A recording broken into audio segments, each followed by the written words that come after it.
All right, the first thing we're going to do is practice in unison octaves. So the right hand and left hand together, one octave apart, playing the melody, just the melody. And we're going to be paying special attention to our articulation. So our right hand is going to play legato, our left hand is going to play staccato or short, and then we'll flip that.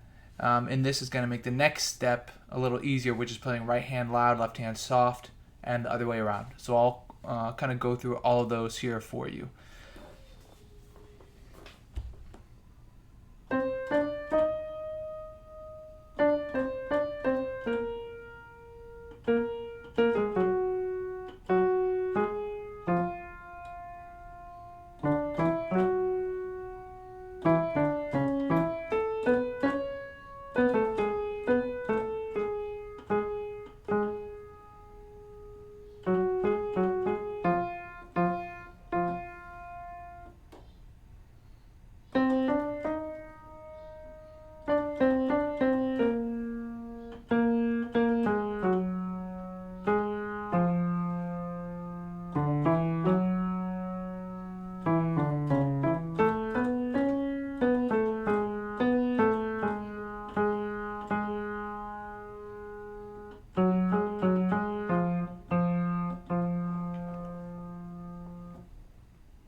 That was long and short, right hand and left hand, and then switch. Now I'm going to do loud and soft.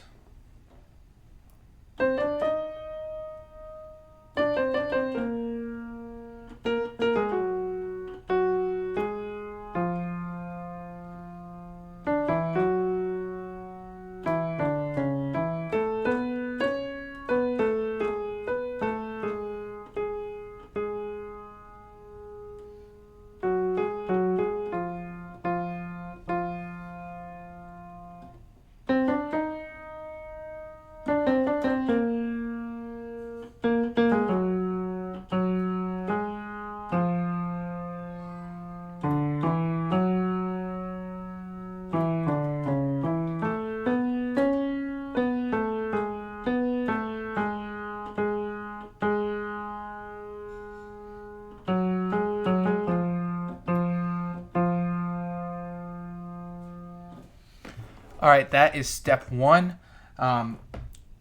Really, just we're paying extra attention to articulation, and it actually really gets the hands working together when we pay attention to those little details like long and short, loud and soft, and being able to play the left hand over the right hand and the right hand over the left hand. And in this first step, there's nothing else to think about but playing the melody, so you can really just focus on that articulation.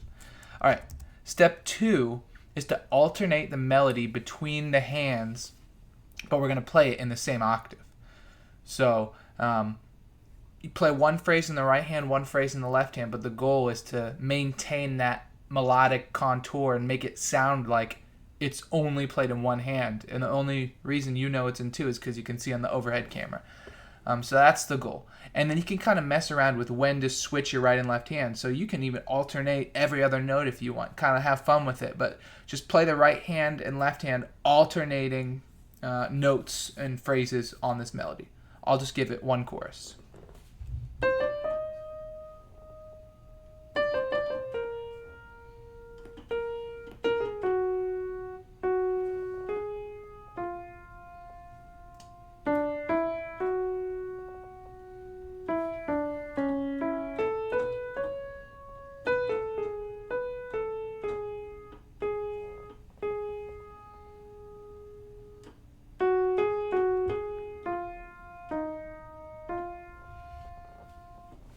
So that was more experimenting with the different switch points, but at first you could probably really break it up into separate phrase A, phrase B, back and forth, but I was kind of showing you, the fully realized version of that exercise, which is wherever you feel like it's switched between the right hand and the left hand.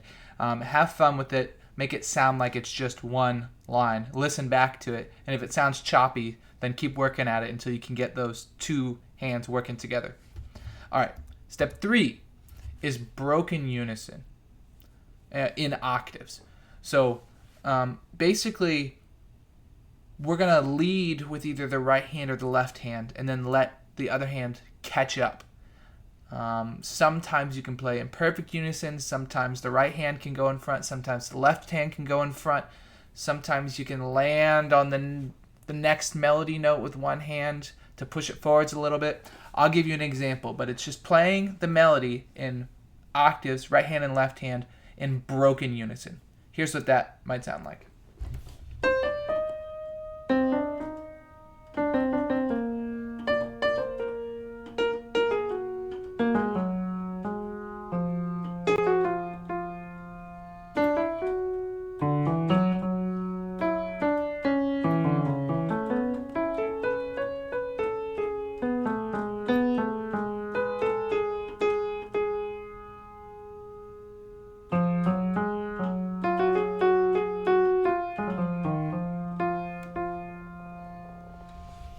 All right, so sometimes it's not exactly the melody, maybe a few little fluctuations here and there, but that's the point, is to be flexible and to really be playing the melody in two hands at the same time, kind of call and response fashion, but be flexible to make little changes here and there to make it sound more natural.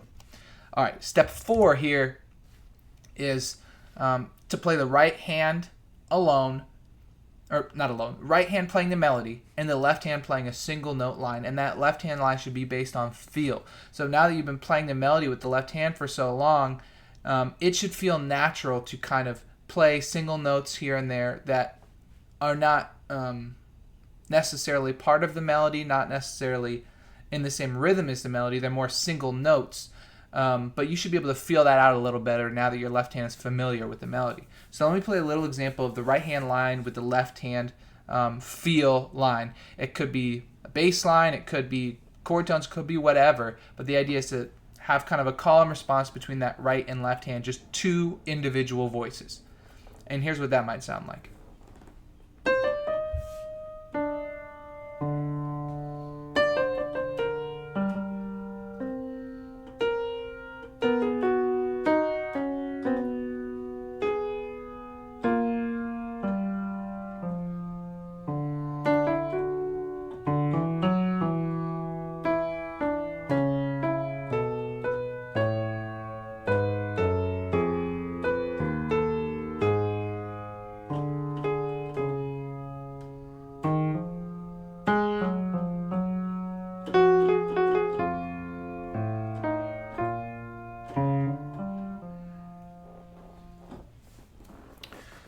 All right, and that's really the ultimate goal of this whole series of exercises, to get you to that point where you can play that right hand melody pretty fluidly, and the left hand is a little independent, can play more or less the bass line, also hint at the melody a little bit, be melodic at least, and you can have two voices playing together through the tune in a simple yet sophisticated fashion. And the next set of exercises I'll save for a separate video, which is, I won't even tell you what it is yet. We'll get there. Just know we're going to build on this, and it's going to get more challenging but more fun. So really master this stuff, and then I'll get you the next video. All right. Have fun.